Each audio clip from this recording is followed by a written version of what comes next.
Well, welcome to Jamie TV. Thank you very much for joining me.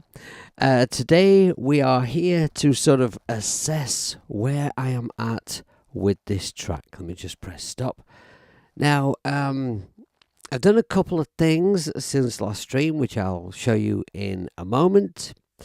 Let's just check that everything's working okay. I just want to, because I had a late gig, really late gig last night, so I've kind of once again, I've kind of got out of bed and ate some bran and rushed in here and switched all the cameras on and started. So I've not done an awful lot since last stream, but I just want to just check that my views are working. Tried this one, that's okay. That one's okay, and there we go. Right, yes, I didn't need to press that one. This one. Yeah, okay. All right, so we're working. Right, so welcome to the people in the chat. Hi, DJ and Jade, Gerald and Bo and Joe. Thanks for joining me. Right, so the reason I let that whole track play out as an introduction today is because that's the point today, is I need to kind of look at the track at this point and think, what's working? Is the arrangement right? Do all the bits fit? And because this is a good stage to make those decisions. If anything's not working, then now is a good time to start correcting stuff, because as I get further into the track, it will just get a little bit more difficult to sort of change the arrangement or start chopping and changing things. So, feedback, very, very welcome. Obviously, the mix at the moment it's not mixed. I don't mix as I go along. I don't mix until later on, when I feel like maybe everything is there. Then I start to do the mix, because, well, to be honest, for me, it's a bit pointless sort of EQing, chopping out frequencies and trying to mix until you know what you're mixing, right? So I know some people do it another way, but this is just the way that works for me. So feedback is very, very welcome on what you think works or does not work. Now, it would be nice if I could go to this view and show you an overview of all the instruments and what's included here. But unfortunately, as I mentioned in the last stream, in Logic Pro for iPad, you cannot make the tracks any skinnier than this. So it's impossible to get everything on the screen all at the same time. So what I'm going to do in a moment is I'll just talk you through what's there so you can see. And Kiamra's here. Hi, Kiamra. Thanks for joining us. Your feedback will be very welcome during this stream. I just want to know people's opinions on where I'm at with the track. So, Jade says, I can only stay for a bit. I'm going live in 50 minutes to work on my song, Timber Song. All right, Jade. No worries. Joe says, mixing is my worst subject. I do sometimes mix right away if I need to bring out the lows in a bass. Yeah, well, bass is my thing. I'm a bass player. I play a lot of things, but my main instrument is bass. And as a bass player, I can tell you this: the bass is by far and away the hardest thing to get an agreeable mix on. Whether it's a real bass or a synth bass, it can absolutely destroy your track if you get it wrong. The bass can take up so much energy in a track. Now, if you are a bass player, then you're kind of precious about the bass. You want every note that you played to be heard. And achieving that can be quite difficult. Can be done, of course, but very often the bass is the instrument that gets sacrificed in a track in order to make it work. When I was very young, I did some work in the studio, And the producer there was a really, really, really talented guy. And he said to me, he said, when you're mixing, there's always at least one instrument that you have to sacrifice. Something that sounds great, something that you really want to be heard, but you just have to lose it because you have to lose something in a mix in order for the whole thing to work. Now, in 80s rock, that was very often the bass. So 80s rock was like what really, really got me into music. That was when I was a teenager and I got really, really excited about it. It was always frustrating to me that I loved bass guitar. I loved that kind of music, and you could very rarely hear it in the track. And to create that sort of 80s rock sound, the bass was obviously what they sacrificed. So the way that I approach this is I leave the bass while last. Very often when I'm recording, because I've done this a few times where I've recorded things in live streams, and you may have noticed that I tend to leave the bass while quite late in recording in the real instruments, because the bass is like, to me, it's the glue between the percussion and the chord playing instruments, if you like. And I want to make the best of it I possibly can. So I need something that complements both the drums and the chords. And when it comes to mixing, I very often leave the bass while late as well. Get sounds on other things.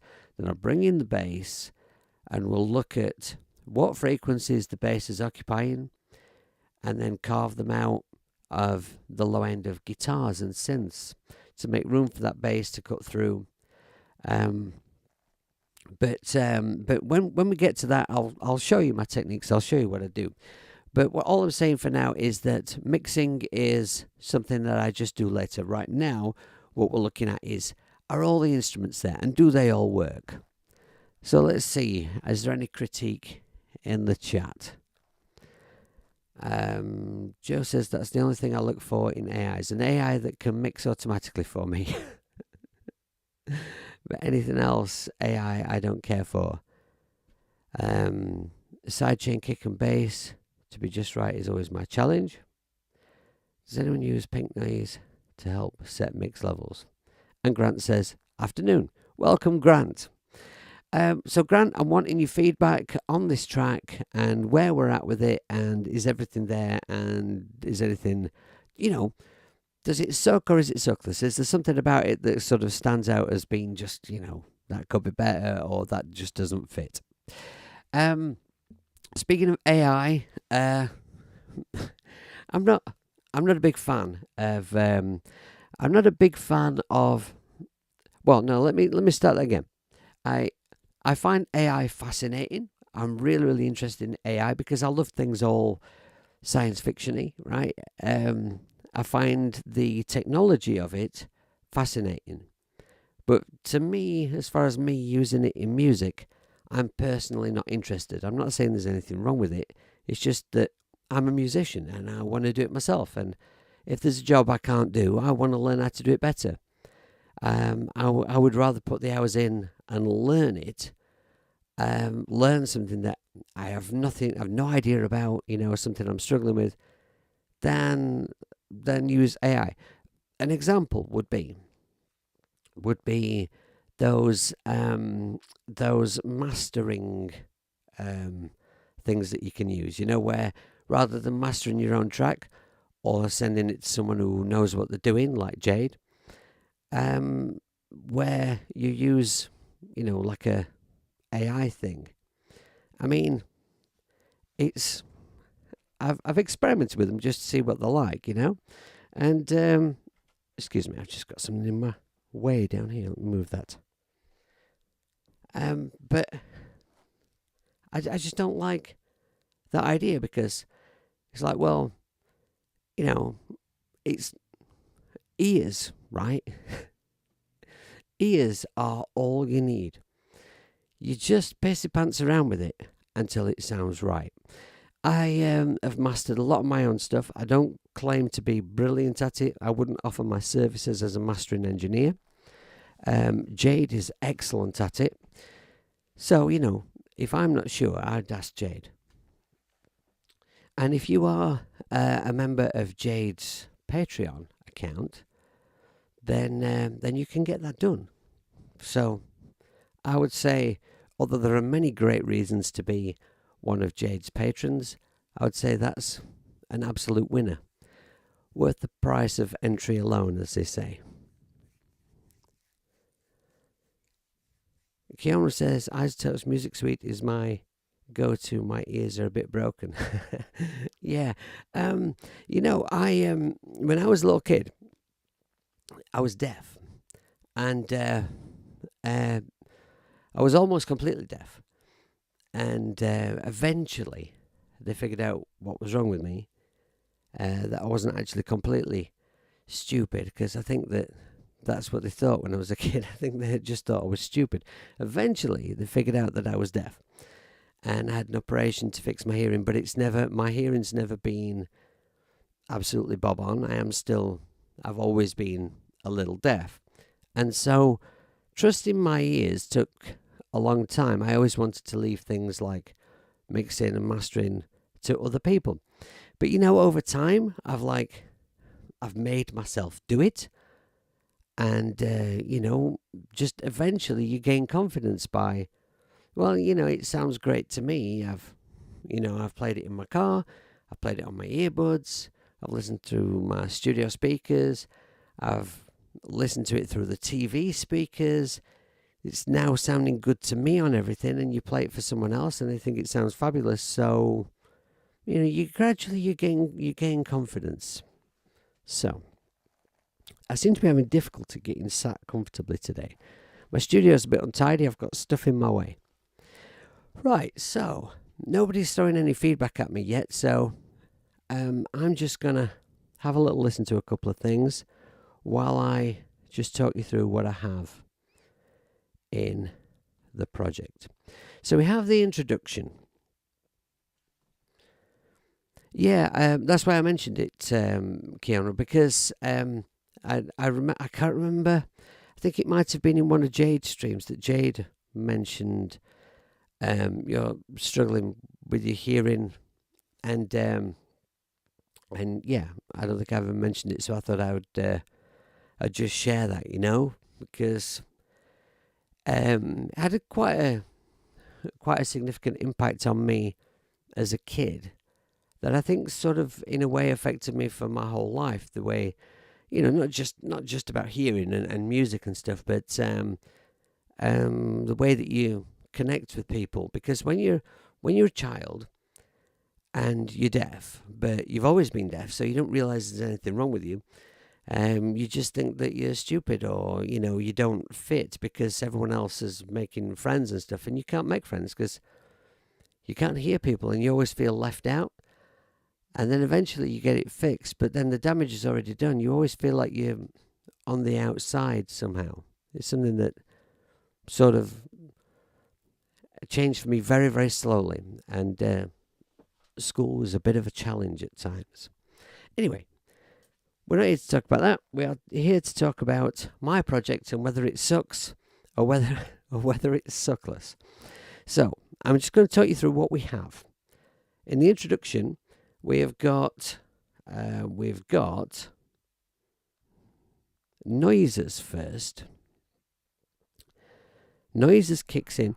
Now you can't see any MIDI here for noises because, of course, noises plays itself. We simply start it by automation, which you see here. The automation makes it switch on and makes it switch off. So you'll see the little light go on noises when it hits this automation node here.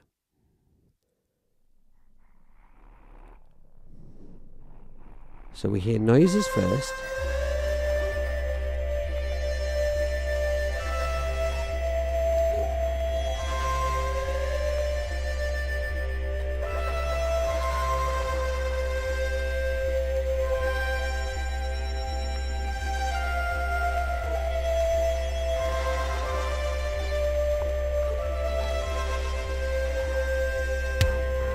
Now, we hear noises for a couple of seconds on its own, and then King of FM kicks in with this melody, which I'm pretty happy with. I'm happy with the melody.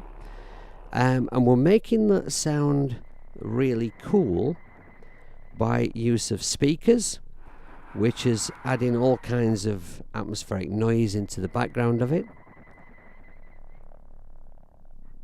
And there, just move that across so that noise stops playing, right? This is an amazing app. Speakers is wonderful. I gave a bit of an overview of it when I first introduced it to this sound in the stream at the time, and I need to do more with this app because I want to show it off. It is fantastic. Right, and then we've got SNES Synth, which is providing this sound.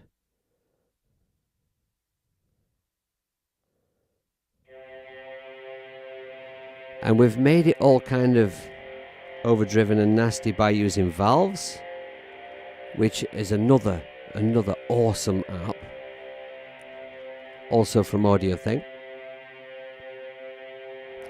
Right, now something I'm not entirely happy with yet is this bass sound that's happening behind there.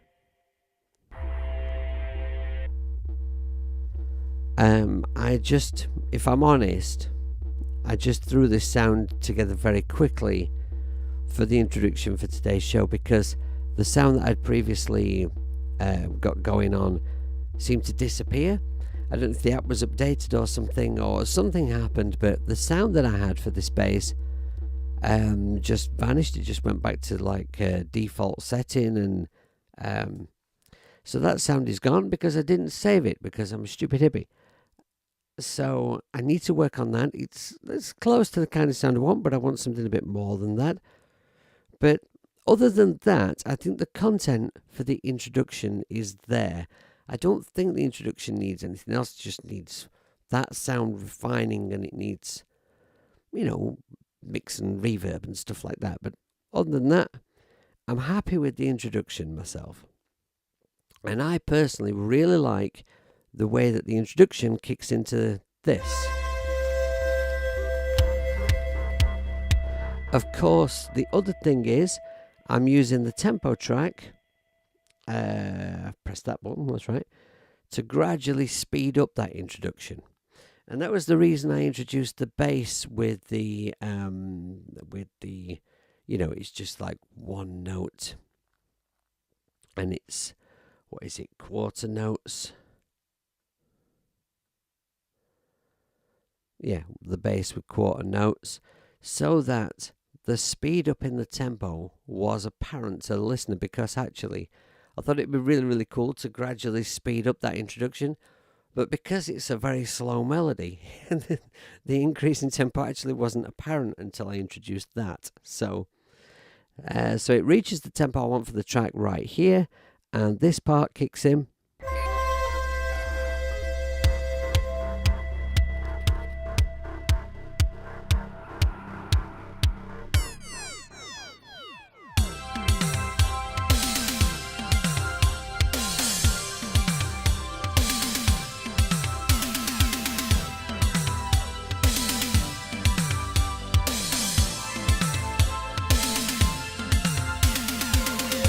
Okay, now my feeling is that introduction part there, I think I have everything I need. Tell me if you disagree with me. I think that section there has everything I need, because I need it to build from here, so I don't want to include too many instruments at this point.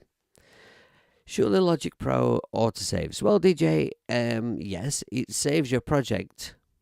I mean, as you go along working, it saves everything you do. You don't need to go and save. In fact, there's no actual button to save. It just does it for you. And I haven't had any problems with that. But if whilst you're using the DAW, if something happens that causes an app to kind of, freak out, then it may very well, when it sort of relaunches itself, then just go to an initialized or default setting. So you see, despite all of my constant encouraging people to save the sounds that they make in synths and amp sims, etc., save the sound in the app or in Logic or whatever DAW you're using every time you make a change, in case some disaster happens, right? But I didn't take my own advice, so I only have myself to blame. Right, okay, so Kiona says that section has everything I need. So I'm going to go with Kiona on that. I'm going to say that bit's done. Now, after that, then what happens? Okay, so then we have the same sound. So the same sounds, but with the addition of the melody line that plays in the introduction kicking in again with the same sound.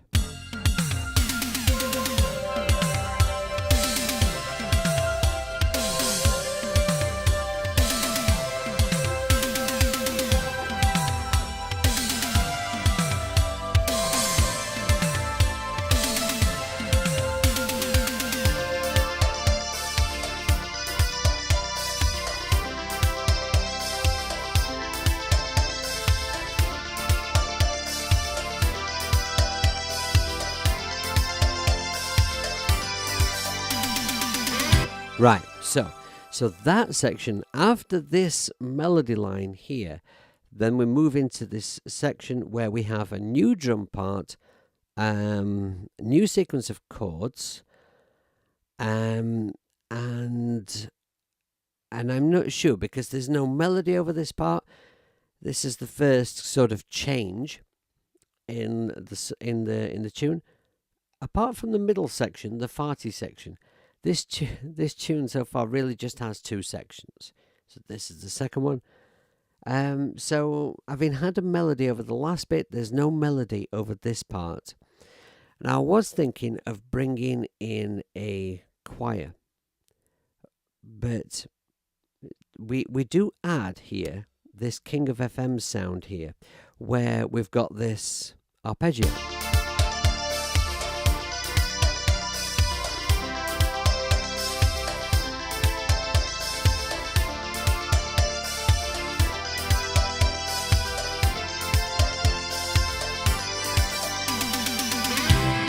Right, so now I'm wanting to have a choir that occupies, the high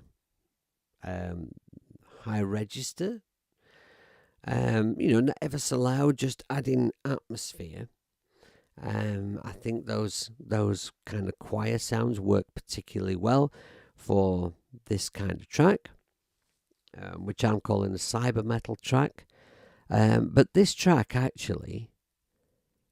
This track is like, the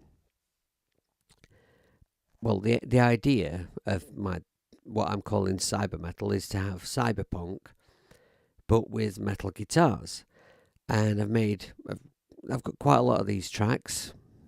I've already released 3, I think, and there's a lot of other ones on the way. This is the most sort of upbeat one. It's not typical, really, of the other ones I've done. This is the most kind of... It's almost cheerful sounding in places. And I want to keep it that way because it's a nice contrast to the other ones. It's almost more synthwavy in a way, but with guitars. And, so I don't feel that it needs the choir in this section. But then, of course, the guitars kick in here. So we're adding a rhythm guitar part, an arpeggio guitar part, and a solo. Now, I do have some thoughts on this myself because... Right, let's just play a little bit of this next section, then I'll tell you what I think.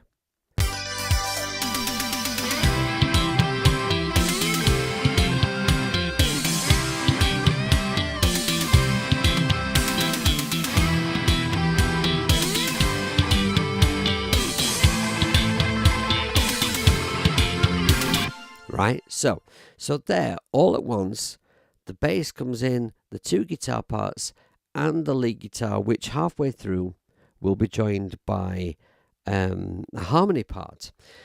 So the only thing that we cut out at that point is this bass sound, this bass synth sound here, which this kind of takes care of the bass frequencies until the bass guitar kicks in.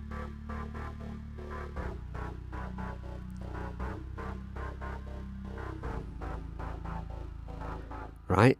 So we'll lose that, but we gain all the other things. So I think that's enough new stuff kicking in there. But here's my thought. I really wish I could just make all this smaller so I could give you an overview of the whole thing. So here in this section, so we have the fart metal section in the middle, the miserable bit, which that's lacking. That needs some work at this point. But then at the end, we've got section 1 and section 2 kicking back in and repeating exactly the same as they did before, with the same bass part and the same rhythm guitar part. And what I was saying last stream was I need to put some lead guitar down to go over the end here, or some melody from a synth or something, but it needs some kind of lead over it. But you know what? When I listened to this morning, because this end section hasn't got any lead over it, right? I listened to it and it sounds like this.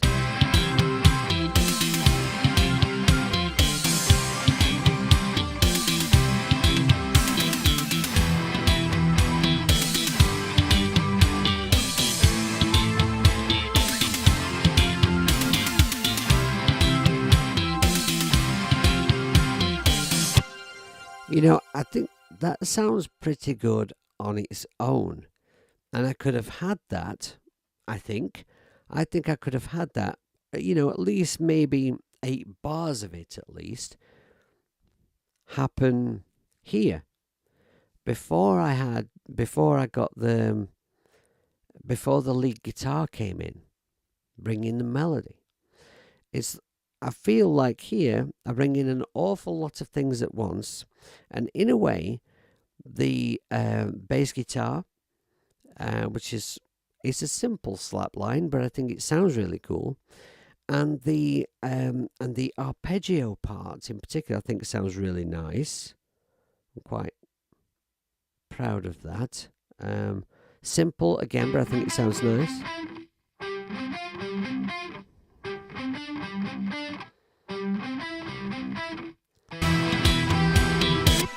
Right, so I think in a way I could have here, after this section with the arpeggios,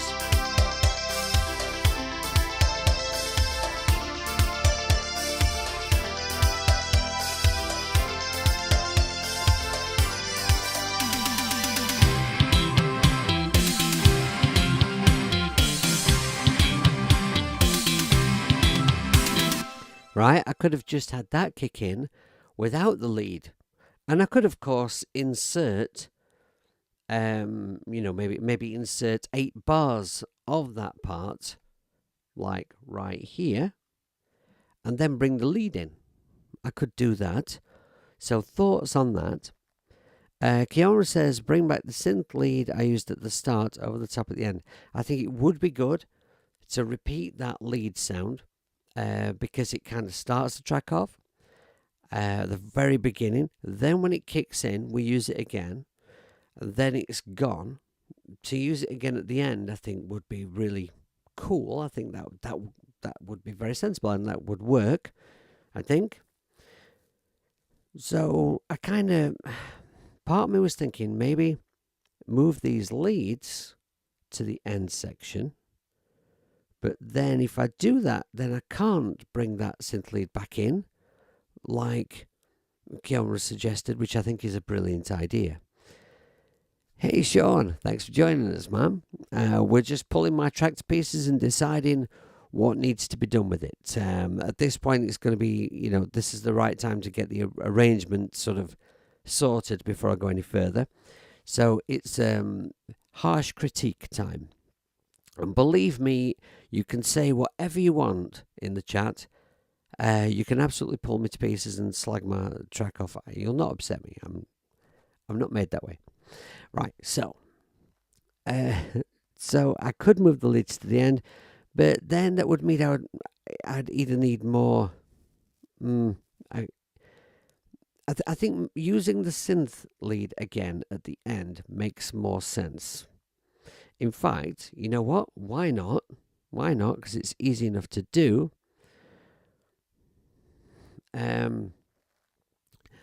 Yeah, I kind of think you're right about that, Kiara. But, what do you think to the idea of possibly bringing in, like 8 bars of this sort of where the bass and guitars kick in, 8 bars of that before the lead, because they sound pretty good on their own and they don't have any opportunity to sort of shine. And if I had like 8 bars of that, and then it would like, then we're building more building blocks, because I do have an awful lot of stuff kicking in there at the same time. Hope that made sense. Right, so let's just try bringing in this lead, the synth lead over the guitars. So that's there.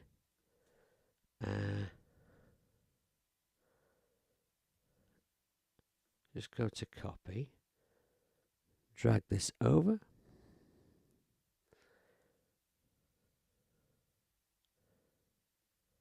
switch copy off, make sure we've got it in the right place. I think that wants to be a bar earlier, I think. Right, just have a listen. It might be a bit quiet because there's a lot more going off at this point. So I'll get ready with the desk.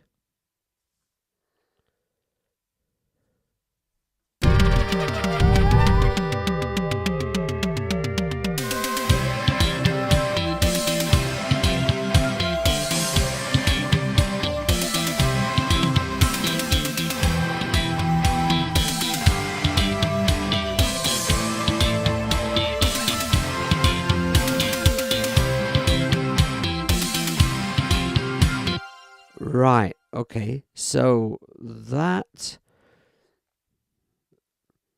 Right, okay, I really like that. I think that works. I'm happy with that. And I'm loving this blend of synths and guitars. See, for me, like, I've always been like a live band player. I was always a rock guy, things with strings. Always loved, like, the real instruments and the real going out live and playing proper music as I saw it when I was younger. But even though I kind of always had that attitude, and as a teenager, slagged off all the, the house music guys, all the guys in cagoules and people who sort of, did sampling and making records like out of other people's records and stuff. And I hated it at the time. But like, as I sort of got older, grown up, basically, I appreciate it and I do like it and enjoy it. But I gradually started to become fascinated with electronic instruments, the old drum machines, and synths and stuff. And I really, really enjoy. Really enjoy synths and drum machines and stuff. So for me, sort of getting into this kind of music, and now I'm working with synths and drum machines and metal guitars and stuff. I'm blending the two. I'm really enjoying it. So I do like the idea of, we start with the synths, then the guitars come in and we've got the screaming lead thing, and then later on we've got the metal guitars but a synth lead over that. I'm liking this.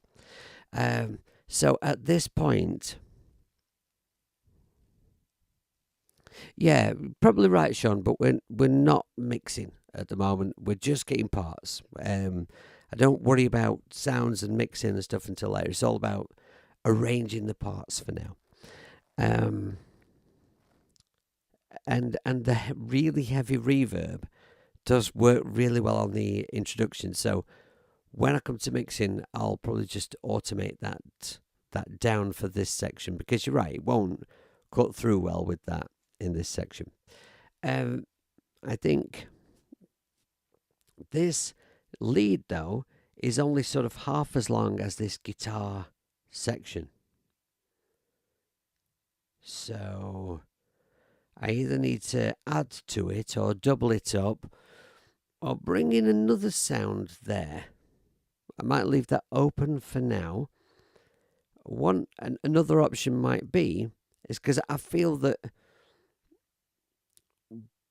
we've sort of had the guitar thing happen over here with the lead guitar. We've got a little bit of lead guitar here at the end of the fart metal section in the slow bit, and then maybe if we had like synth lead up to about here, and then for the very last section maybe have some more lead guitar. That could work, right? I think repeating it would work. Maybe repeat it, change a couple of notes. Let's just try it, you know. I'm a big fan of just trying stuff instead of thinking about it too much. Because, well, I'll tell you how I arrived at that way of working. Was when I was really very young. I was in a band that used to argue all the time. We were like right in the zone. So we were going to be the next Bon Jovi. We were writing our own material and stuff. And we used to have these long rehearsals where we wrote material. And the lads, there were some really, really strong characters in this band. I guess I was like the quietest one, really. And so they would fight constantly. They'd come up with ideas of what should happen next in the song and then argue about it. And argue and argue. It used to get really bitter at times. And I would just end up, when I could finally get a word in, I'd just, well, let's try it. We'll just play it your way, and then we'll play it your way, and we'll see which one sounds best. Let's just do it. Instead of spending an hour arguing about it. So instead of spending an hour explaining it, I'll just do it. Let's see if it works. Sorry, I have an itch on my nose. I'm not picking my nose, I promise. Right.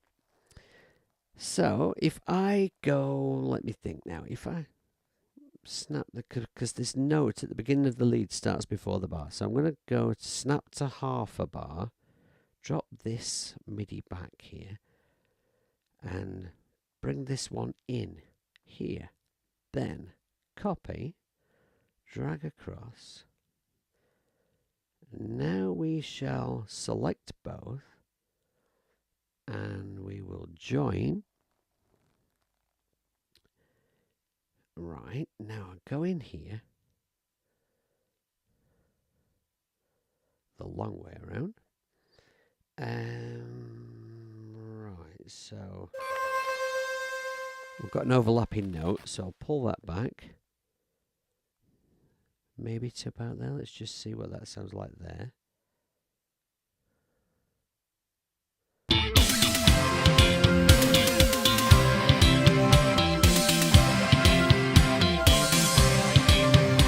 Okay, right, now let's see what this is like with this just being doubled up, just exactly the same melody twice. Does it suck or is it suckless?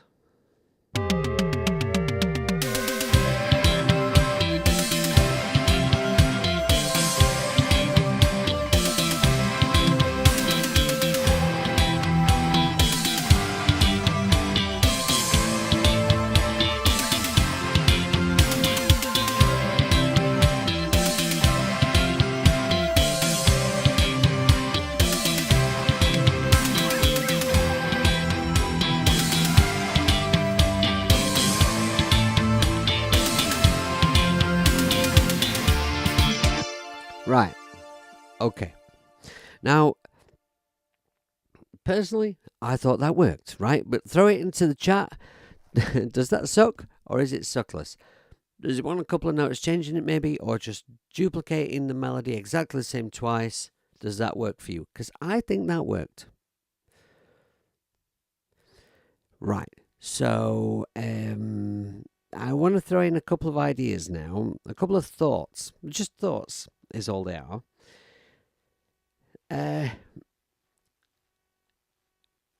Now, what I was saying about this section earlier, where we've got this lead, right?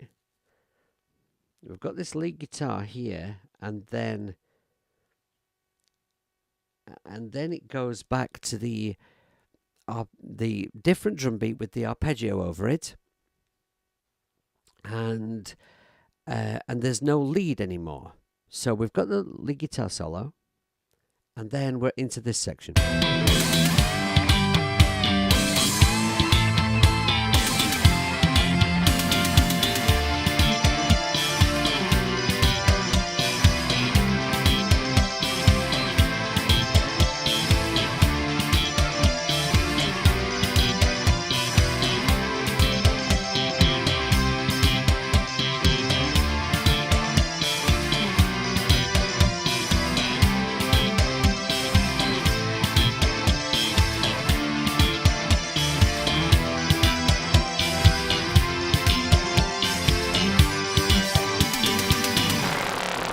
Right. I am going to have to change that sound. I know I am.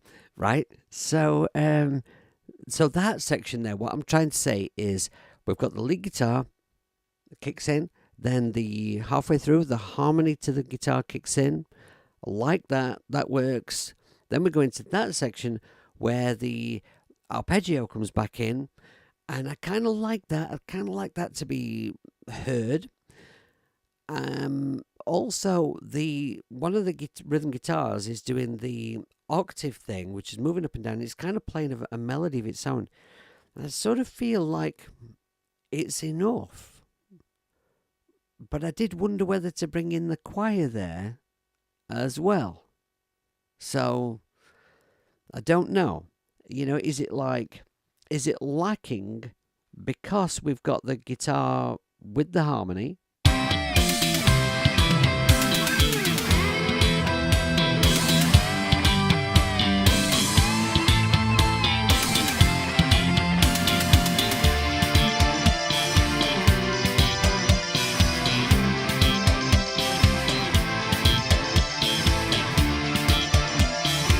Right? Is that section lacking in any way because the guitar's gone? Or is that bringing in the arpeggio there and the guitar octave thing for the first time enough to fill that space? And does it need a choir? And I might sound obsessed with choir from it, but I just love that sound. And I just want it in my track. Okay, so once again, Keanu tells me no choir. Okay. I'm going to get a choir in here, Keanu. You're not going to stop me. Grant says I don't need a choir either. Oh. Why not change the PARP to an explosion indicating catastrophic event occurring? Yeah, I think that's a good idea. I think a good explosion sound. Right, here's a funny thing. I've got to not forget. Right. I won't forget. I've got another thing to bring up, but right. So, this was the funny thing was, I did a stream where I showed Blipbox off a little bit and did a little demo of it, and then used it in the track, and we created this percussion section here for the miserable bit in the middle of the tune. And I used some sounds, and it did not occur to me whatsoever that those sounds sounded a bit farty. It wasn't until the stream after, when I played it again, and people in chat were saying that it sounded like a fart. And I'm sorry, I'm just reading the chat while talking, which is always a mistake. Choir's the outcome solo during the synth lead part. I have an idea about the choir, right? I do have an idea about the choir. Okay, that's two things to remember to bring up. Oh dear. I can't cope. Oh, Bo said it. That was my idea. All right, Brett. Yeah, that's what I'm thinking, Bo.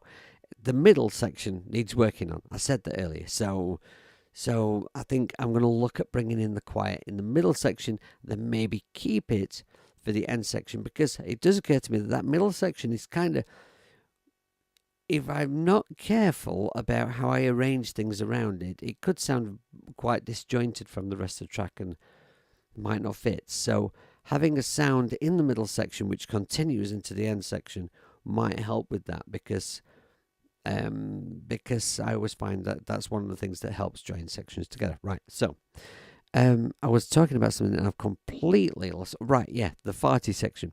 So it was the stream after where people were saying in the chat that it sounded like a fart, and I was like, oh, it's particularly that first sound that kicks in. Like, how did that happen? I didn't notice it before. It didn't sound like, is it a different sound from before? Well, I've realised one of the things that makes it sound even more farty than it would have is because, let's just press this button here.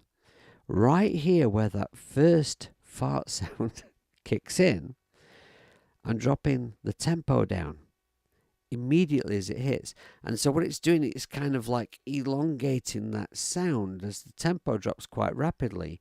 And as it stretches it out, it makes it sound much more like a wet fart than it did before. And that's what's going on. Also, Keonra, you said something about bringing the pitch of the last note of that synth lead that we doubled up. I haven't forgot that. I need to look at that. But I also want to mention to you that this might be a bit of vanity. This might be a little bit of vanity speaking. So if you think this is a sucky idea, then you must say so, because that's what you're all here for. But this slap bass line that I put down on Thursday it's a very simple slap line. I'm not saying, it's like an amazing bit of playing or anything, but I quite like it. I really quite like it. I think it fits with the drums very well. Oh, and that I meant to mention at the beginning of the stream, I had to make a couple of adjustments to the drums. After the stream where I put the bass down and I listened to it back, the bass was in time with the drums and it did fit and everything. But listening to it, I thought, actually, if I moved like this drum and shift this hat, and then it will just gel so much better, and it did. So the drums have changed slightly. But what I've done is I've changed the drums where the bass is in place, but I left the drums as they were for the beginning of the track with the synths, because, well, it's not going to do any harm, is it? To have it slightly different there, it's not, not going to do any harm. No one will die. Right, so I kind of like this bass part that I did, and it made me wonder whether maybe a little section where we've got just bass and drums might sound cool. But whether it sounds cool and whether it does anything for the track or not are two different things. So let's just play a little bit of it so you can hear what I'm wobbling on about. And it probably is just vanity talking.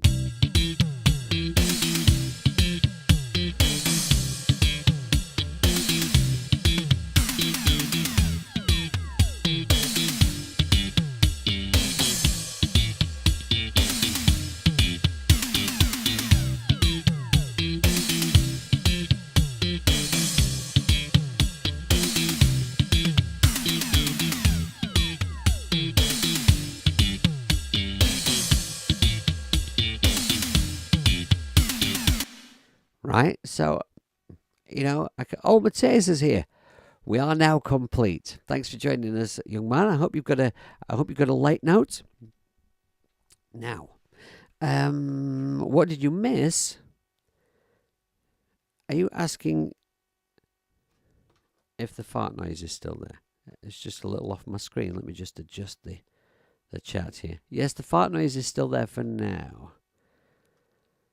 It's crazy how you make something, then the next day it feels like it's different from the last time you last left off. Yes, that actually is an incredibly, incredibly good point. Well, I've accidentally. Too many mice on my desk, you see. Let's just press this and go there. And right, okay, everything's right with the world again. Yeah, that's actually an incredibly good point, Joe. And it says a lot about, the way that people who do YouTube videos about helping you to mix, which I've done a bit of myself, using Logic Pro with massively disappointing viewing figures, to be honest. And we always say, you need to listen with fresh ears. There needs to be a point where you've done enough and you break off and you leave it and you come back and you listen with fresh ears. And it's like the truest words ever said. It's insane. What I did, because I find that mixing songs is far harder than mixing instrumental stuff. I'm very, very confident mixing instrumental stuff. When it comes to songs, I have much more of a nightmare with it, and I fall out with myself constantly. Anything that includes vocals is it's just much more difficult. And actually, I was talking earlier about how difficult it is to get the bass correct in a mix. Well, it's actually, I find that if you've not got your bass right, it sucks so much energy out of the track. And if you've got it too loud because you've not got it clear enough sounding, or you've got too many other instruments with frequencies that are sort of blocking it and not letting it breathe, so therefore as a result you have it too loud and it sucks all the energy out of the track. And it's the vocal that it affects most, because of course both things are occupying the very center of your mix. Yes, the bass was a bit overwhelming. What do you mean? It's just too loud, or it's too like too slappy, or what do you mean, DJ? Because I don't find it sounds overwhelming in the track. Like when all the guitars are in and everything.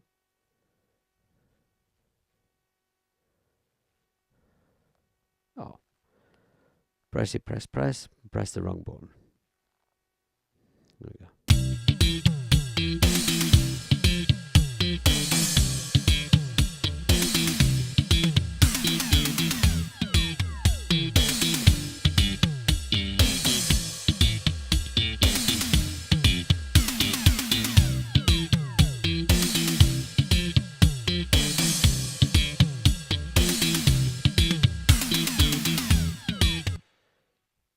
Too slappy.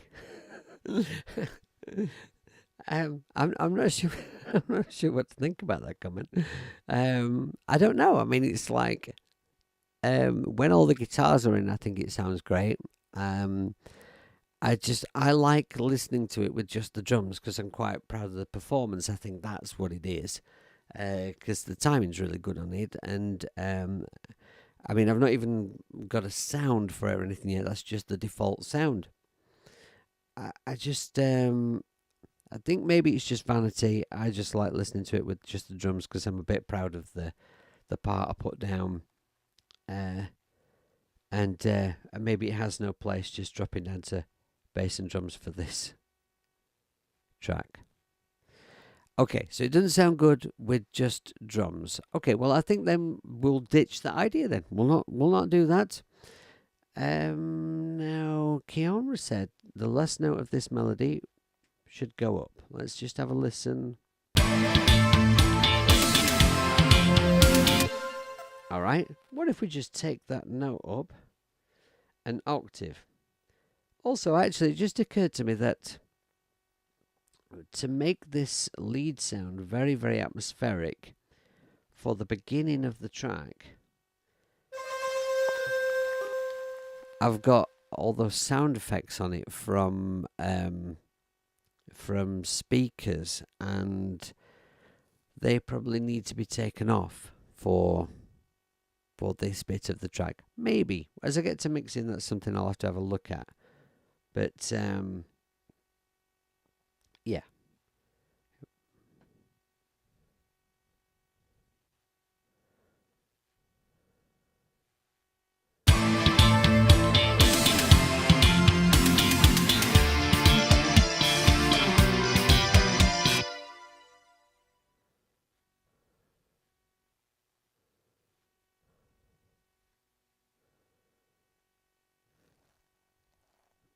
Sorry, I'm just reading the chat. Okay, so um, personal taste with all this stuff. True, true. But I do value your opinions because I think it's just nice. One of the nice things about being able to do live streams like this is I spend an awful lot of time making music on my own in here, and I have to, I have to fall out with myself and argue with myself and make these decisions for myself. It's nice to be able to sort of just, throw the ideas out to people and see what they think. And actually, don't just dawned on me, I didn't finish what I was saying before about falling out with myself about recording tracks with vocals. What I end up doing is when I'm trying to do a vocal track, is I will leave off at a certain point, and because I'm in here working on music pretty much every single day. So if I've got a vocal track that I'm working on a mix for, first thing I do, first thing in the morning, I have to take my kids to school, come back, wash the pots, get into the studio, and put that track on the point, that I left off at, and listen. And the things that I hear at that point that I couldn't hear the day before when I finished up, it is remarkable. And so I will spend a little time adjusting things and changing things, and then leave it and do my other work for the day. And the next morning, I'll listen to it again with fresh ears again and hear more things and fall out on myself again. And this will go on for days and days and days and weeks, and eventually I'll finish the track. All right, so let's check out some of these comments here. So now Kiona said the bass sounds good in the mix, but not by itself with drums. Okay, we're going to forget that idea. And Sean points out this is all personal taste. Absolutely yes. Bo says not sure if appropriate for this genre, but I'd boost the bass level. Yeah. When I get to mixing and doing sounds, yeah. But now we're just looking at parts. Sean says I like a meaty bass. If you wanted it less slappy, could remove a bit of the higher frequencies. Well, we will EQ and stuff when we mix. But what I've found when I've played slap with heavy guitars before, because I want the guitars to be really, really meaty when I do the mix for this track, is that the way that you worry about bass getting buried and not being clear enough in the mix, but you don't want it to be too loud and destroy your mix. The pops being really bright help it cut through. So I often listen to bass sounds and think it's too bright. But actually, when you get to it, it's not far off right. But of course, if it's not right, we'll change it. But that's to come later. Do you teach your kids your knowledge about music? Says Joe. Well, all right. So I've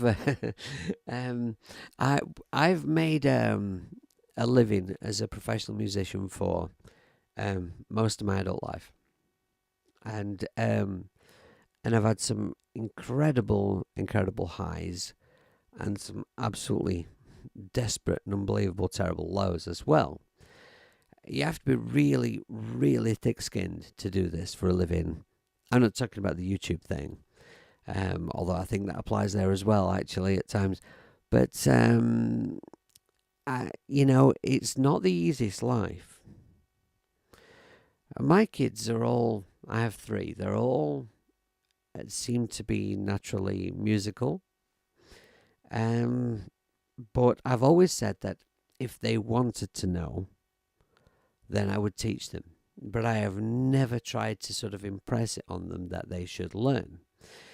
You know, my oldest, she learnt guitar for a bit and learnt bass for a bit. I should give her some lessons, but she didn't have the hunger for it. She enjoyed doing it for a while, but she just didn't. It wasn't her mission in life. And my middle kid, she kind of got really, really into it for a while, and I was teaching her. She really liked singing, and she did a bit of writing of words, and a bit of a go at songwriting, and she came in here a bunch of times for me to help her with that. But she's an artist. She's a real passion is her art, and she's chosen to pursue that and leave the music to one side for a while. She may come back to it. I mean, she's only 15, um, but yeah, a real passion is art, and I think that's where she's going. And my youngest, he's 9 and he's autistic, and I'm not sure. We'll see. We'll see what happens with that young chap. There's time yet, but I didn't get really. I've always played instruments when I was quite young, just for fun, and picked something up and played it for a while, and then didn't do it again for months and months. It's just a passing interest now and then. And then when I was 14, Queen at Wembley 86, Christmas 86, Bon Jovi at number 2, Europe at number 1, and then Def Leppard's Hysteria and Whitesnake's 1987 album, and I just went nuts for music, and never looked back. So it's yeah, we'll see what happens with young Freddie. He did do a thing at school where he played did some played some tribal drum stuff, and he did really, really well at that. I could see him as a drummer, definitely. Okay, so DJ says maybe add extra percussion elements to the drums, cowbell, tempo blocks, etc. Yes, I'm a big fan of having a drum, like a drum kit arrangement, and then extra percussion elements here and there. I'm thinking when this track is sort of almost complete, I might look at adding a little bit of ear candy here and there. So maybe a couple of little sound effects, just little bits and pieces, and maybe bits of percussion here and there. We'll see on that. See how densely populated the track is with other instruments and what it needs. Don't know if you changed the King of Bass intro. Last time I was thinking you could add volume slowly rising up. Don't know if you changed it since, or if you add that at the end. If I did that, it would be something I'd add at the end, yeah. Because I've done it before where I've done a volume automation too early, and then you come in to mix the track, and you're having a right ball ache because as you're trying to set the level of an instrument, but you've got some automation on it, and it's when it reaches the peak of the automation that you set, that's not the right volume for the rest of the track. So what do you do then? So it's best left until later. But I do think that's a really good idea, actually. Bring that bass sound in slowly. I might even start it a bit sooner when Noises kicks in, so it'd be really quiet when Noises starts, and gradually. Yeah, I'm liking the sound of that idea. Okay, it's a good idea, Joe. Well done. Right, so I raised the pitch of this note by an octave. Does it work?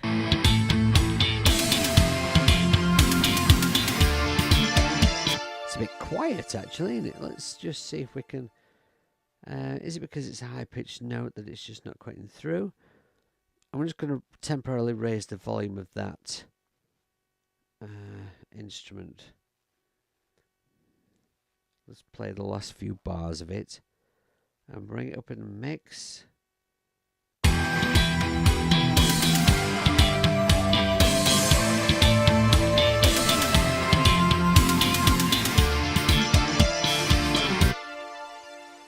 Right. Okay. I think that works. Just put that back to where it was, I think. I think that works. Well, it was your idea, Kilmer. What do you think? Um, so then, after that, I think some more guitar. I think bringing the lead guitar again at the end of the track after that lead to finish the track off on a big, powerful, multiple harmony guitar whittle ending, I think. Which I'm not going to do today because I trapped my hand in my pliers last night. My finger's absolutely killing me, so I'm not doing any playing this afternoon. It does not suck. It is entirely suckless. Right. That's the word from Keanu. So I think, right, this last section, other than the potential maybe ear candy sounds, bit of percussion maybe, the end here, all it lacks is the harmony guitars coming in for the last 16 bars. And that will be nice because the first lot of lead guitar I played over section 1 of the track, over the first chord pattern. And so when I come back in with guitars, because we put the synth lead over that pattern, we'll be playing over the second pattern, which will mean it will just force me to play something different. I'll play it along the same lines as the first one, but it will make me play differently. I think that's good. And maybe we'll have some choir in this last section, which will spill over from the middle section, which we need to build up. So I also need to add in 8 bars of this before the lead kicks in. Now, should I do that now and see what that sounds like? Or should I just do that in my own time because it might be a bit of a fiddle and it might be a bit boring to watch? And crack on with working on the middle section. How long would that take me to do, I wonder? I think I could do that fairly efficiently. Let's see now. Really wish I could get more of this on screen at once. Right, it's going to affect my tempo track if I do that. So let's have a look at the tempo track.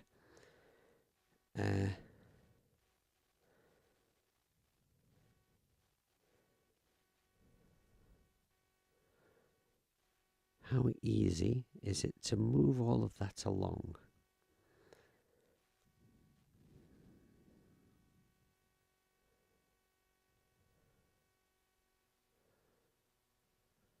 Right, if I highlight those, I've never done this, so this is an experiment. You know, very often in a door, you sort of, having used a whole bunch of different ones, you sort of think, I wonder if I can do this. I imagine that if I could do this, it would be done like this. And then you find out. Now, given that undo does not always work right in Logic Pro, cross your fingers. Okay. Didn't quite work. Right, so I have all those nodes selected. Now, if I put my finger on one, can I move them all together?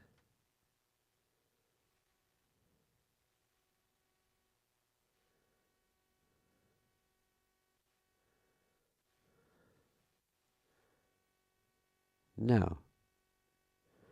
It's kind of copied that one and dragged it along. Well, that sucks. All right. So undo worked. So it's not the end of the world.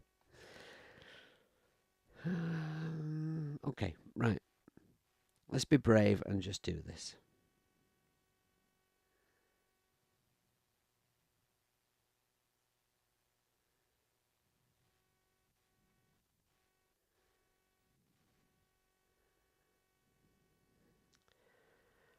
Um, all right. It's kind of. Is that 8 bar? 1, 2, 3, 4. It's kind of. It's kind of done it, but it's like made a duplicate of the first one and dragged it. It's not a duplicate of the second one, is it? No. I wonder why it's done that. It could be me doing it wrong, but it could be like stupid old hippie error, but it doesn't seem to make any sense. But anyway, so if I now delete these points,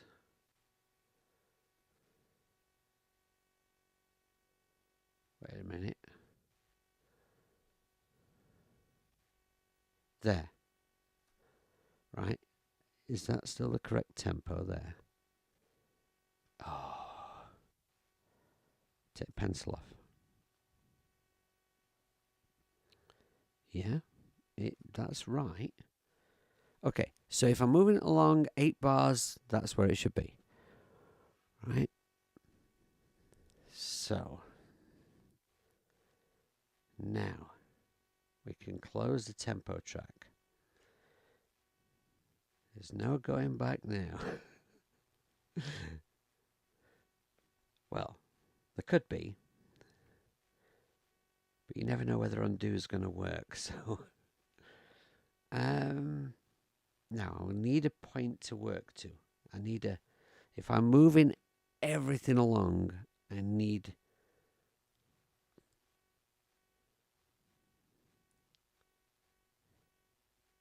I'm going to use the MIDI from Tal as my because of course what I'm thinking is, right, my real audio tracks are real audio. They don't start like bang on the beginning of a bar. So if I move everything in the project along, I can't use that as a reference. I can't line the bass guitar up with the beginning of a bar to know that I've moved it exactly 8 bars, because it's not exact.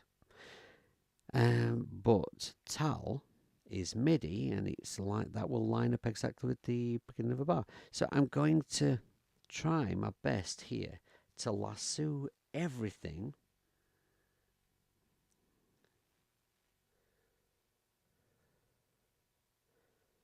in one go and move it 8 bars. Now I'll tell you something about this in a moment that I noticed the other day, but I just have to really have to concentrate for a moment. 2, 3, 4, 5, 6, 7, 8 bars.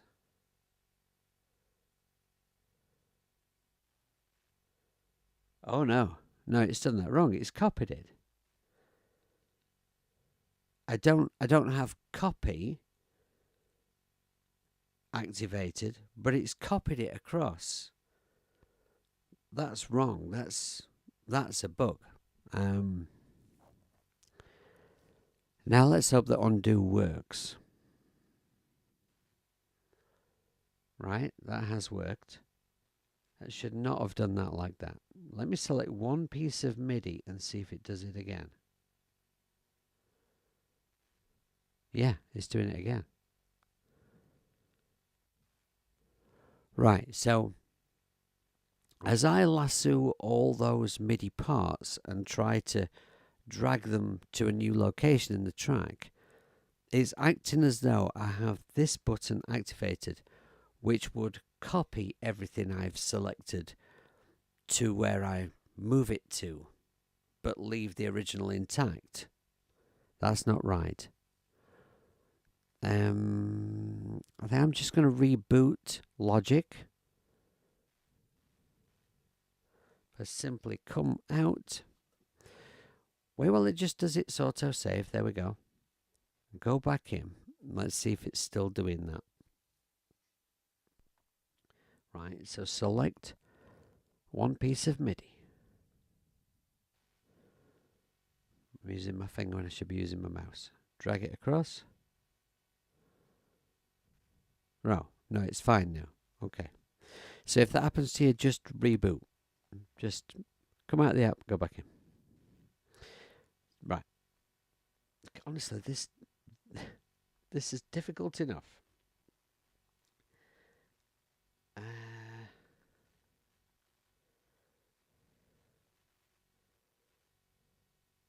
right.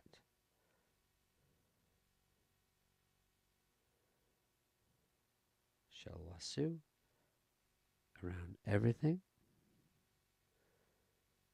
Make sure everything is selected. I've got snap to bar on.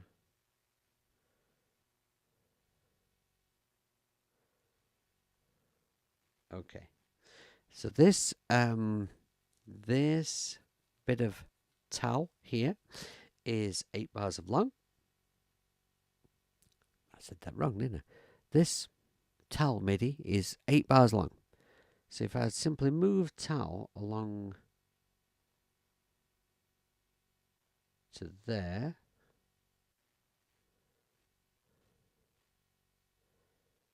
that should be right. Now we need to know whether the tempo thing is okay. So I'll just play from here.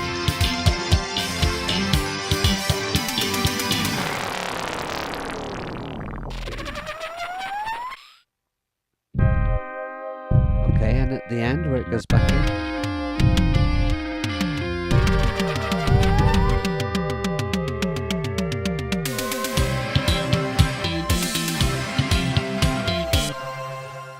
Okay, that seems to be okay. So now I can copy the elements that I want to my new gap. Now, what was I going to tell you? I was going to tell you something really important. What was it? Right, yes. When you lasso, I don't know if everyone else uses that word for selecting a lot of things at once, but if you like lasso round lots of elements of your project and then drag them,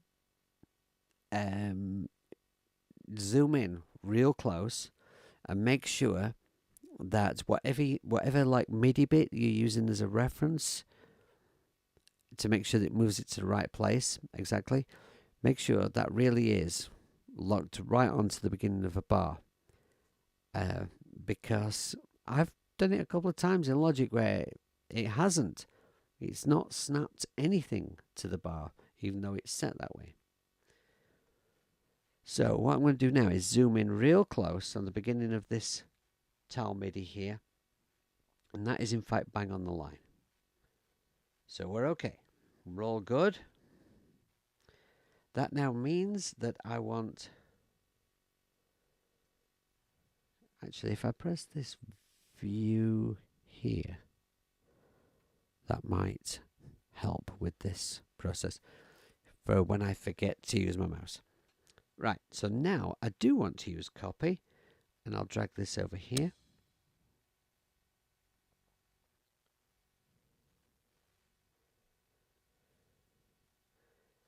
And I will want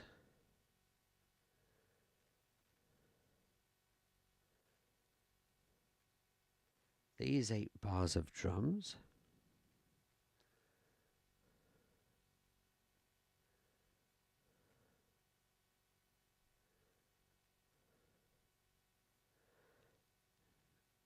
It's not letting me drag it with the mouse.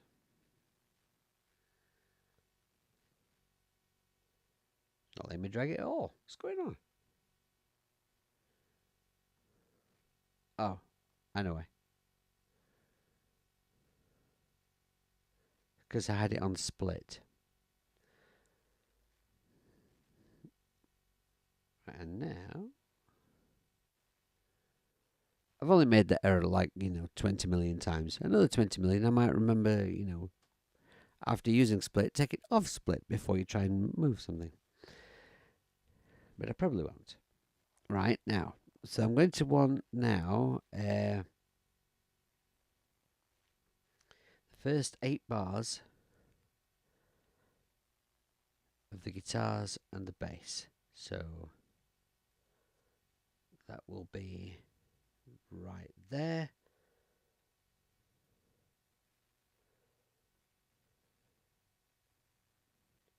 I'll do a split. There. There.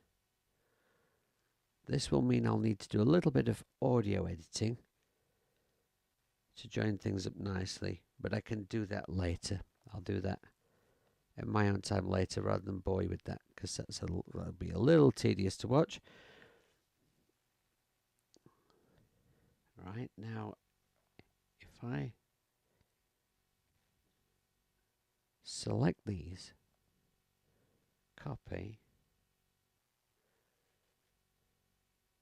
drag,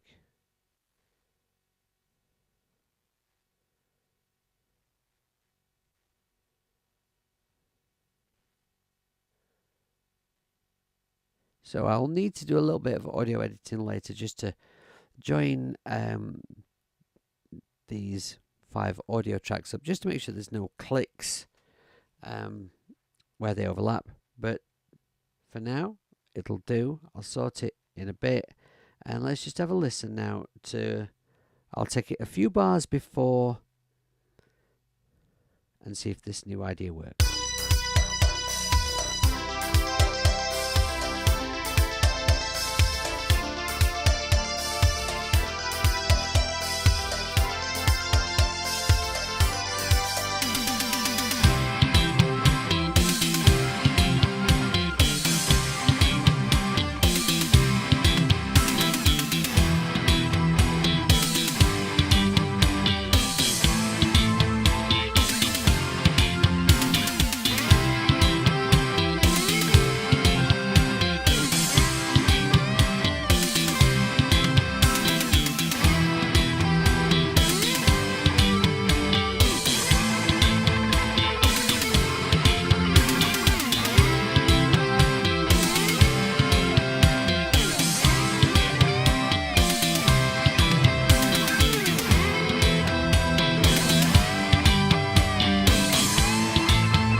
All right. Okay. I'm happy. I think that works really well, and it adds another step. It adds another. Thank you, DJ. I'd say it adds another step. So we come out of the synth section at the beginning, because that was my idea, and I was sure it would work. And then when I was halfway through working on that, I wasn't sure it was going to work anymore. But my idea was have the set the track up at the beginning with just synths, and then have the guitars all kick in and sort of take over. But I think bringing in the lead there was a mistake. It's nice to have that extra step, so you get to hear what the rhythm guitar is doing, you get to hear what the bass is doing, you get to hear what the arpeggio guitar is doing. Then 8 bars later, the lead kicks in. And then I think when the lead drops out, we move into the new section of chords. The arpeggio and the octave guitar thing are enough without having a melody or a choir over the top. That then takes us to the middle section, which needs work. It needs choir, and then we've got the synth lead that started the track off, coming back in later on here, doubled up, and then I'm going to put guitar lead down here to finish the track off. So I know what I'm doing arrangement wise now. Everything's in place, and this has been incredibly helpful and very constructive. I'm not signing off just yet, but I've arrived at where I wanted to arrive at, as far as I'm happy with where everything is and the track and where it's going. So I know what I need to do. Now, content-wise, the big concern at the moment is the middle of the track, the fart metal section.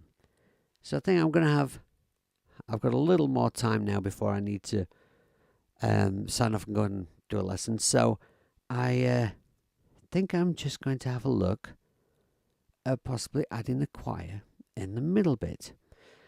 So, chat, what choirs do you like on iOS? I think I asked this the other day. I think that this was the question that I asked the other day when there were quite a lot of people in the chat and nobody replied. I think it was this question. So tell me, where's your go-to choirs on iOS? And oh yeah, and I have another question for you as well. An app I don't have. I don't have that cinematics. It's cinematics with an X. I think that's what it's called, or is it cinematic? I can't remember, but I think you'll know what I mean. Doug's done some videos with it, and it sounds remarkable. I don't have it. I didn't ask for a code for it at the time that it came out. Was when I was not well, and I'd already got too many things to demo, and I just couldn't take on another one. Although the demos of it really impressed me. And I think that the sounds that I'm hearing in demos of that app would really suit the kind of music that I'm working on. So, does anyone have it, and what do you think to it? Keanu uses a PC. Yeah, I know, I've seen that. That's okay. Doesn't make you a bad person. I use PC as well, actually. I've got Cubase 12 Pro, which I really like, and I like producing music on the desktop just as much as I do iPad stuff. It's just that I started my YouTube channel during lockdown at a time when my PC was broken and I had no work, so I had no money, so I couldn't fix the PC. So I'd been wanting to do some YouTube stuff for a long time, so that was the ideal opportunity for me to do that. And so the only thing that I had that worked at the time that I could make music on was the iPad, and so I got involved in the iPad thing. So people who watch me are mostly iPad people or mobile music creators. I think DJ actually, if I remember correctly, you're an Android guy, aren't you? I think I remember that right. So, Grant doesn't know any choirs. Okay. Matthias says, I want to use cinematics for Songtember, but it crashes in Logic. Oh, okay. I think it's free, Jamie, but maybe wrong. Just in-app purchases for the sounds, right? Bo says there's a choir in Logic. Yes, there is. We'll have a look at that in a minute. Right, okay. The choir needs to be a dirge. I assume the farty section is the fall before the triumphant rise. Yes. Makes sense. All the sound packs are 50% off now. Ooh. Right. Okay. So, yeah, Android and Linux. Yeah, I remembered something. That's not bad at my age. Right. So, here's the thing: is I've heard it, and I thought the sounds would really work for the kind of music I'm making. I really like choir sounds for, you may have noticed, for these kind of tracks. I have some choir sounds. Don't have a lot of different choir sounds. There's not tons to choose from on iOS. I don't think that's why I'm asking. I'm just wondering if there's something out there that I don't have that would be useful to me. So I just wondered if there were choir sounds in cinematics. Yeah, I'm sure that's how you say it. So I wouldn't be able to use it in Logic anyway. So that sucks. Is it free, and is it? Should we have a look? Might as well look, can't we? Let's have a look. See what the deal is on that. There we are. Right. So it's one of those apps where it says get, and in tiny little letters next to it, it says in-app purchases. Do you get any sounds? Do you get any sounds with the free one? And are the in-app purchases expensive? Would be my questions. It also looks pretty sexy as well. I think that's part of what draws me to it. So I'll have a look at that in my own time. Oh, hang on. Zinematics delivers over 25 gig of premium sounds. I presume that's with all the in-app purchases bought, is it? It's quite hefty, isn't it? I mean, I'd be absolutely fine with that because this is a 1 terabyte iPad. I've got plenty of space to play with, but for some iPads, that would be exhausting. Yeah. I'd be interested to know. Oh, right. So it's 2.2 gig to download. And so presumably the 25 gig is with all in-app purchases. Right, okay. Interesting. I'll have to check that out more later. You get 3 sounds. And the in-apps were too expensive for Mateus. Okay? Right, I think that tells me everything I need to know for now. I'll explore that later. But choir sounds, more choir sounds. I actually was thinking, what I might do, talking about desktop a few minutes ago, was what I would really like to do is, because I do quite a lot of production where I'll make something on desktop, but I'll use some sounds from my iPad, and vice versa. It's usually vice versa, actually, because I just do so much stuff on my iPad, but there are things that I don't have on iPad, like I don't have great drum sounds, like for acoustic drums, so I'll very often get those from the desktop. I'd like to do a stream where I show the workflow of how I do that, but it's a little bit difficult audio-wise for me getting the sounds from Cubase into the stream without problems. I'm not going to explain all my setup and bore you with it, but I would need to purchase some more equipment, I think, to do that well. A choir pad on the synth app, yes, it doesn't necessarily need to be like a realistic sounding choir. So, right, yeah, all right. As Bo pointed out, there are choirs in Logic. So I think we'll add the choir up here. Right, let's do this. Use your mouse. Right, so I'm going to go to add, and we'll go to MIDI. And let's just add a MIDI track that's got nothing on it. Okay, so quite optimistically, I'm going to rename this track choir. And now, this is something I don't actually use like a right lot at all in Logic, because I was saying this the other day. I have a lot of AUV3s. I really, really like. I've got all the sounds, because I used to do everything in Cubase 3, or more or less everything. And in Cubase 3, the stock sounds are not fabulous. They're just they're all right for like arranging a track, and then replacing those sounds with real instruments or whatever.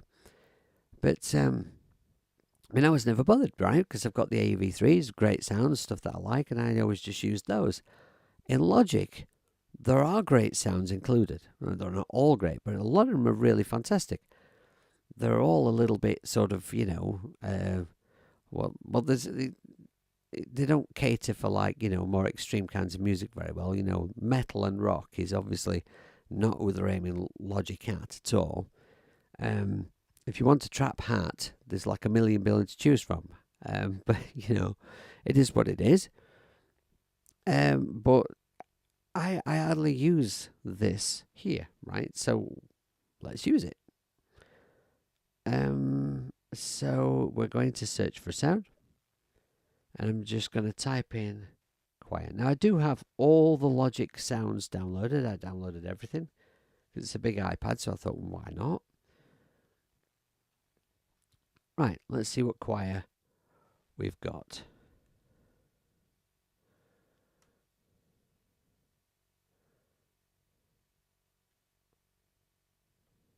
Did I press something wrong there? Let's see if my... right, so if I press that, I'll remember how to do this.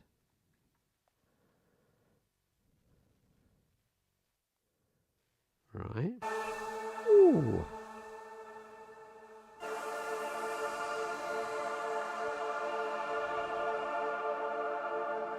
And what chord is it there? It's a C minor.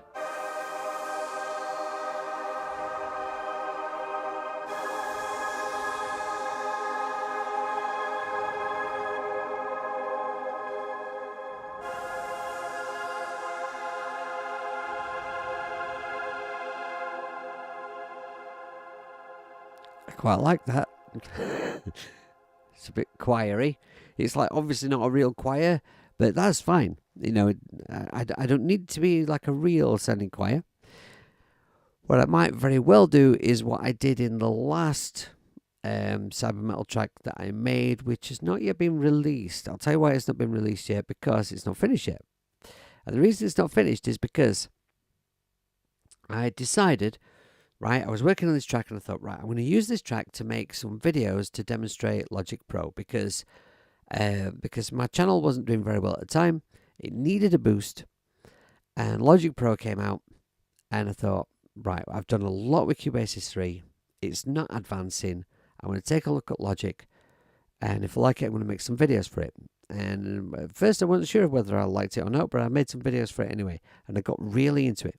I made these videos, and well, basically my views were absolutely dreadful, and I think they're good videos, so it kind of really knocked my duck off a bit. I just wasn't getting anywhere with it, so I wasn't sure what to do next. And then Songtember came up, and I thought, you know what, I'm just going to do that. I'm going to do Songtember because I enjoyed it last year. I want to do it, and and so the track that I was using to demo Logic with, I was gradually progressing through mixing the track and making videos on it. So I've left off because I fell out on myself and I fell out with everyone. So I haven't finished that track, and I'm now doing a new one for Songtember. So you know, but I did this choir sound in that project where I used a few different choirs and blended them together and came up with an awesome sound. I might do that. Oh, Vortex is here, dude. Now then, everybody say hello to Vortex. I've not seen much of him recently. Hope that you're doing well, dude. Right, so this sound, right? I quite like. What's it like an octave higher? I should go to this view, actually. If I sit forward a little bit, this overhead view might actually be good.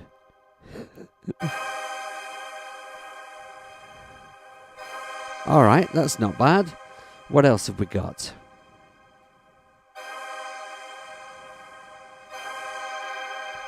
And you know, like I said, I don't use this really very much at all. I've forgotten. Can I not just double click that to make that sound happen? Do I have to drag it across?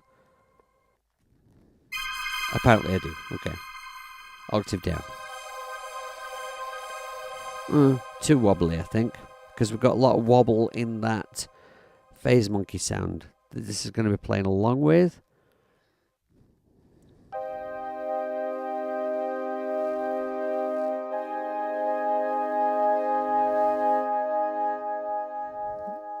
It's kind of very organy, isn't it? It's a nice sound. Above the clouds.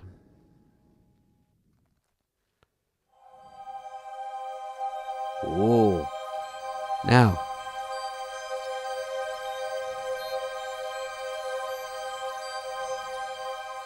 That's the kind of sound. Grant's apologising for not watching my Logic vids because He can't use Logic on his iPad, so he didn't watch. Well, no, there's no need to apologise for not watching it. I just, I would never be annoyed because one person who normally watches my videos doesn't watch a particular video. It's just I thought that doing some Logic videos would have a really much wider appeal because loads of people were suddenly getting interested in iOS because of Logic, and it was all anybody was talking about in all of the iOS groups. And I just thought, I need to make some Logic videos. They'll be good for the channel. It'd be good for me to work on something different. It might be quite refreshing. I'm really glad I did it because I'm enjoying Logic. It's working for me mostly, but I can't help but be really, really disappointed with my viewing figures. I've got to be honest. Now, above the clouds, I think that might sound quite good in this section. Could be completely wrong. What about if I just put a little loop around here? Now, where is it? Where does it end? There. And apologies for the picture quality of overhead cam. I need to actually buy Droid Cam to get a better picture quality on there, but I don't think it's too terrible. It's too terrible. What do you think to overhead cam? Fart noise.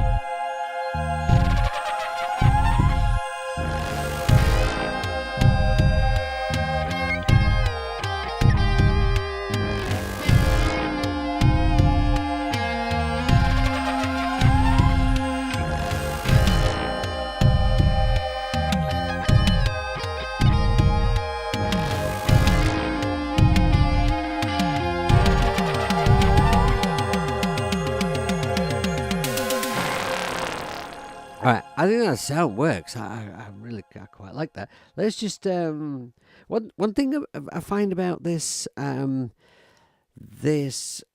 instrument patch browser is what I'm trying to say in Logic is the way you can sort of search for things and it comes up with the names of the patches and you can load up the sounds and all that.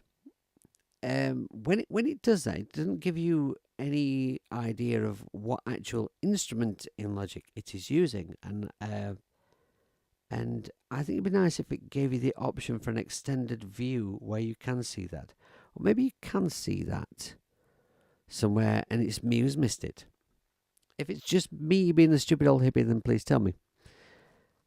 I can take it. Nice dramatic tension building. Well, thank you. And thank you, Keonra. That works. Yes, well, thank you.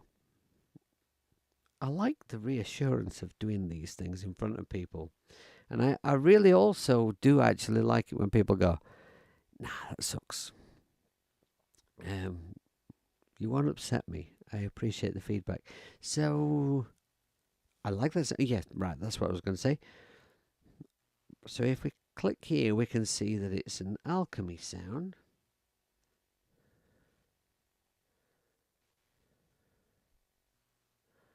Okay, which we can pissy pants around with the sound a little bit, but it's fine as it is for now. I just wanted to know what it was.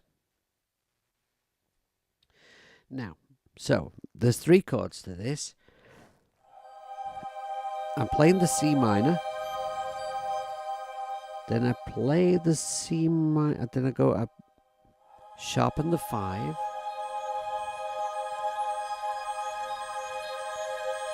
Then I play an F minor. And until the very end, that's all it does chords wise. So maybe if I play this, if I play it lower down,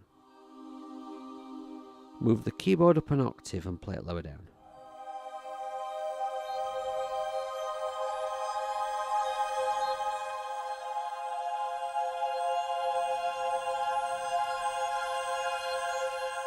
And then for the next phrase, move the move up one inversion. So now my keyboard skills are going to come into question now because I'm really not a keyboard player.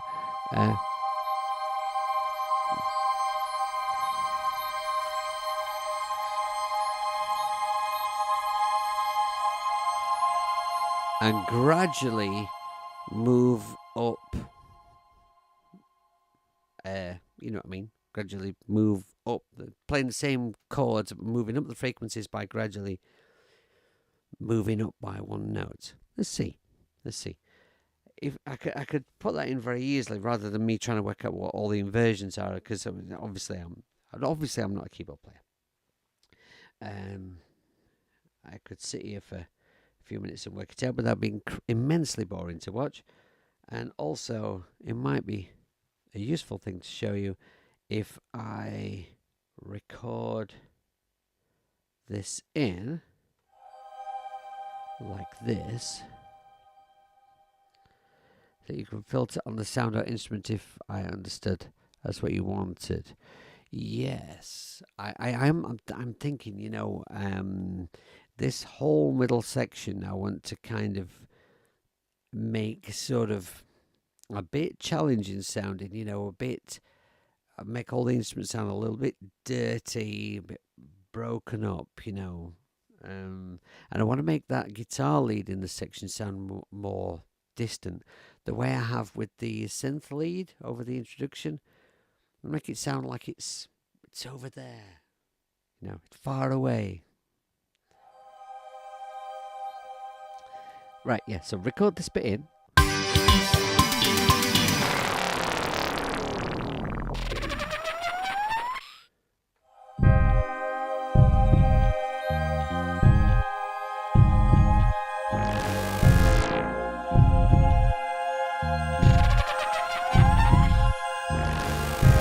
Right, so that'll do me.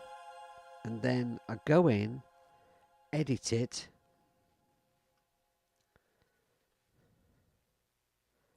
Right, so I'm going to make sure this is all nicely quantized first. So we'll lasso everything. Go to here. And I want to quantize this to the bar, don't I? That's what I want to do. Yeah. And then I need to tidy the ends up. I haven't found in yeah, it's good in Grant. It's nice. I haven't found a way in Logic to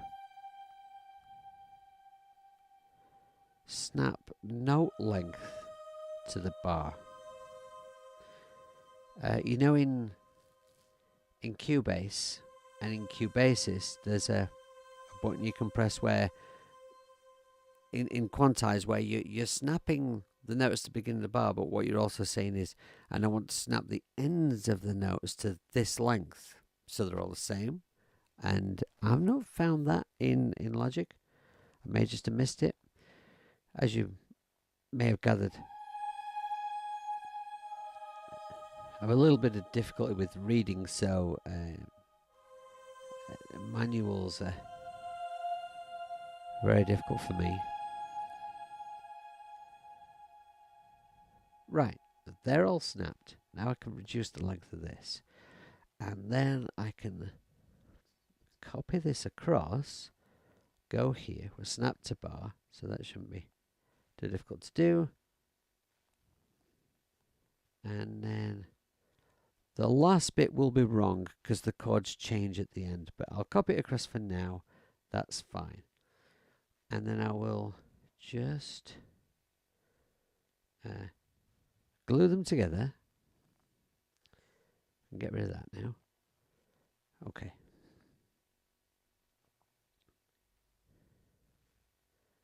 Right.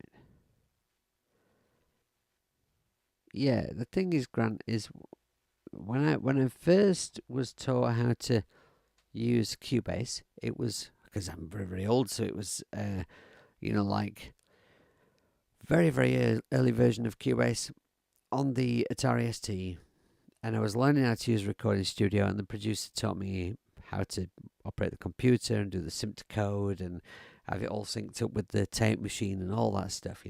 Very fortunate to have had that experience, and so he showed me how to use Cubase, which was much simpler at the time, of course.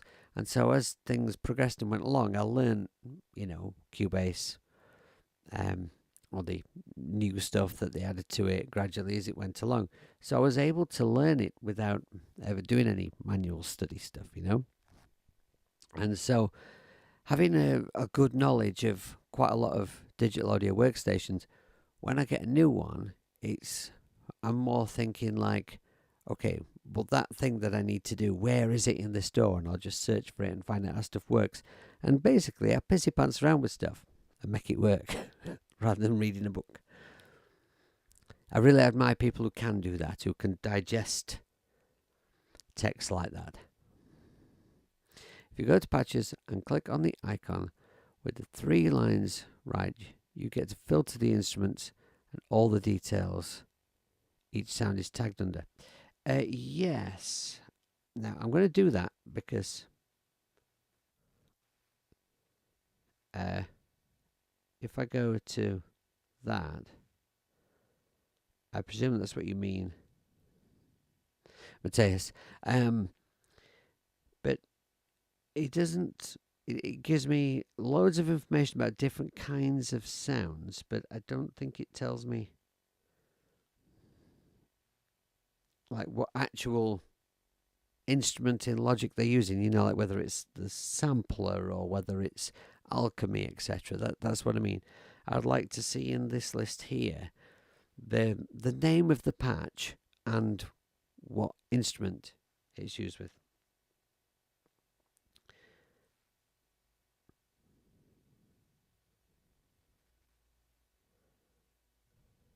It's all right, Matthias. I forgive you. Oh, I had to sign off very shortly. Okay, well, I'll just do this one thing then. I'll just have a look at this. Let's see if this helps build this tension through this middle section. But this is great because I know now when I come back to the project next time, I know what I'm looking for next, what I'm working on, what needs to be done. I'm kind of excited about that. Right, so what we would do then is, for the second set of chords, we will move them up an octave,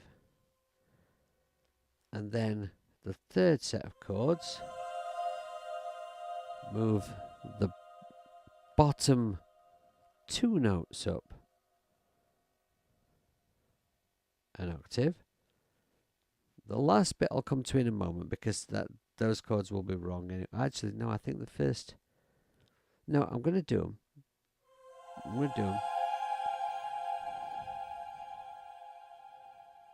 It's only the last bit that will just end up being wrong. Okay. So there, we see the notes climbing through the octaves. So let's see whether that, sucks or is it sucks.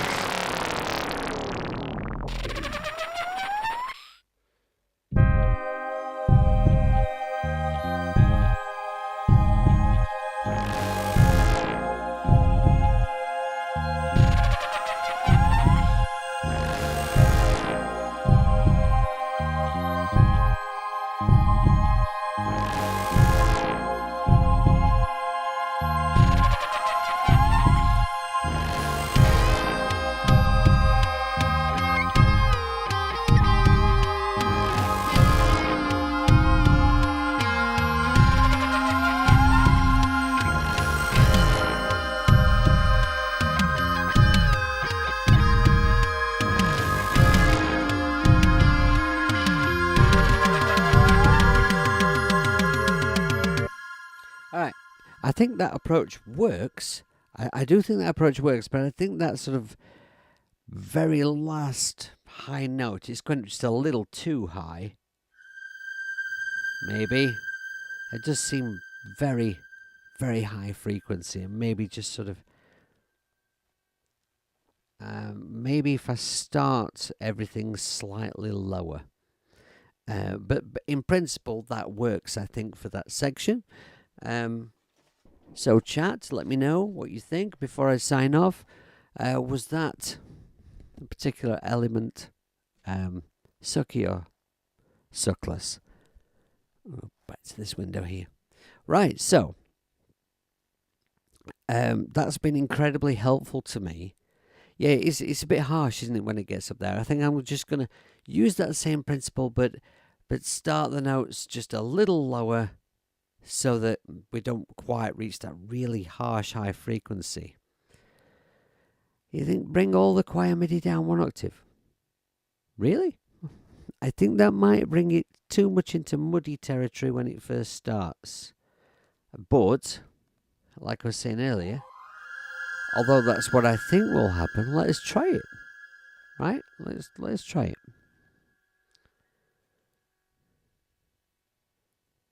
Because it takes literally seconds to just try it.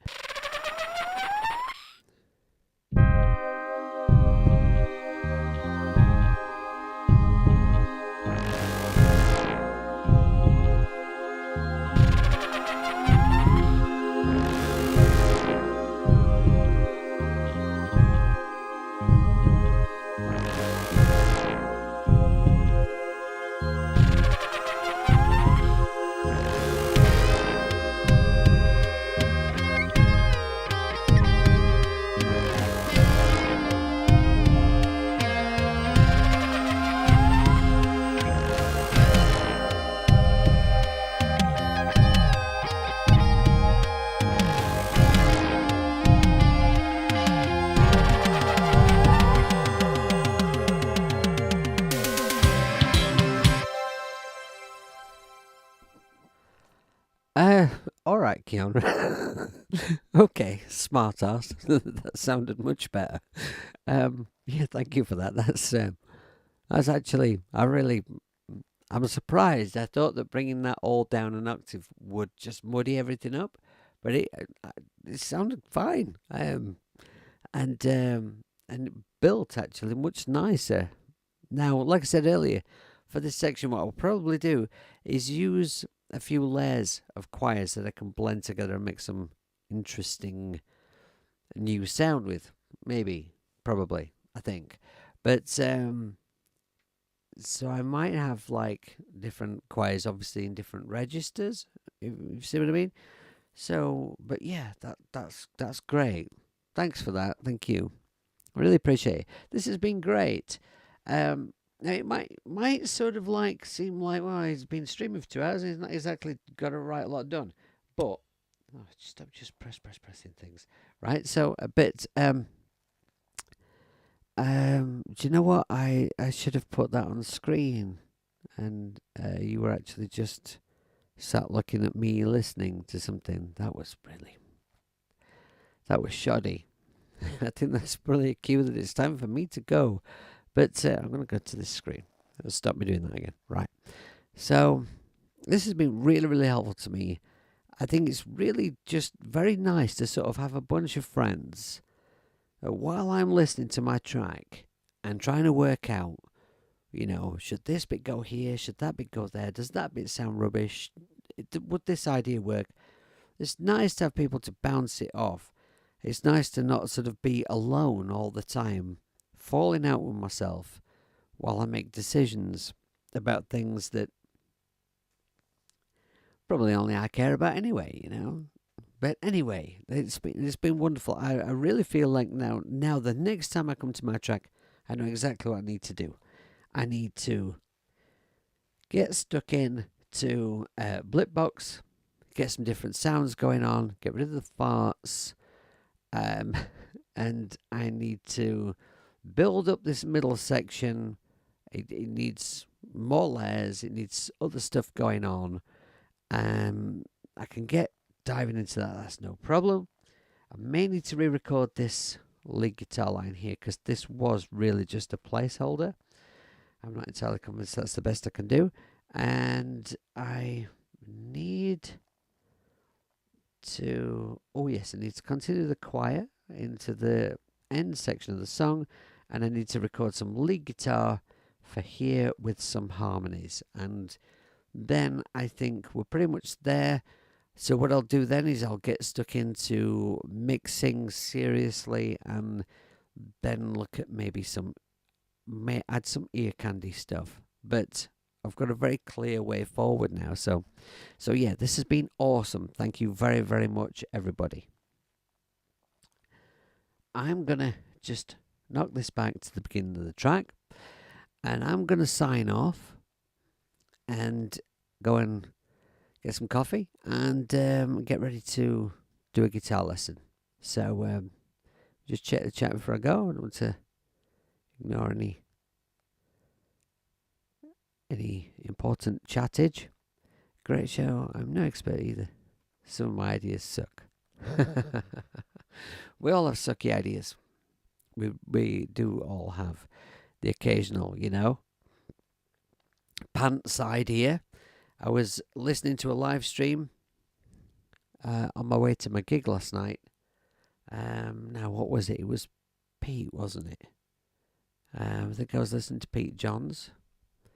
I was catching up on some older stream stuff, and no, actually, no, it wasn't. It was Jade's interview with the guy from Moog, and if you haven't listened to that interview, you must go and check it out. It's absolutely brilliant. So it was like a fascinating interview, and the traffic was so horrendous on the way to my gig last night that I had time to listen to all of it. And something was mentioned during that interview about when you listen back to your old recordings and cringe. Not necessarily all of them, right? But you learn and you grow and you get better, and then you listen to one of your old recordings that you put out there, and it's like, oh, can't believe I did that. Why did I put that out there? Well, talking about not all of our ideas are brilliant, right? So I released something, I don't even know how long, it's probably about 15 years ago, something like that, like an EP. And I'm really proud of half of it, and the other half I hate. Right? So one of the tracks I thought was just like the best idea I'd ever had, right? And I ran with this idea. I had this idea, and I kind of created this song, and I thought this is going to be like the best thing anyone's ever created. It's amazing. I was so pleased with myself and proud of it, and put it out there, and nothing happened. Right? Nobody said it sucked, but I thought, later on I realised that actually it was awful, and I cringed every time I heard it. So then a similar experience to what was being talked about in Jade's interview, I was telling one of my friends how much I hated this old track that I recorded. Turned out it was his favourite thing. So, it was his favourite thing I've ever done. So, yeah, awkward. Anyway, I'm just wobbling on now, just nattering, and I really ought to be going on getting on with my life. So I just want to say thank you to all of you for being here for me today, watching the stream and helping me with this thing. It's been fantastic. So enjoy the rest of your day. I don't think I'll stream tomorrow. I think I will be back on Monday, because we really need to be sort of heading towards wrapping this thing up next week. So I think Monday I'll be back. But you'll see all the advertising for my stream spammed all over the internet anyway. So thanks very much for being here. You are utterly wonderful, marvellous people. Enjoy the rest of your day. And don't forget to reach out to me if you need any help with your song tempo stuff or your music making in general anytime. All my contact info down below the video. See you later, and try not to piss your pants about.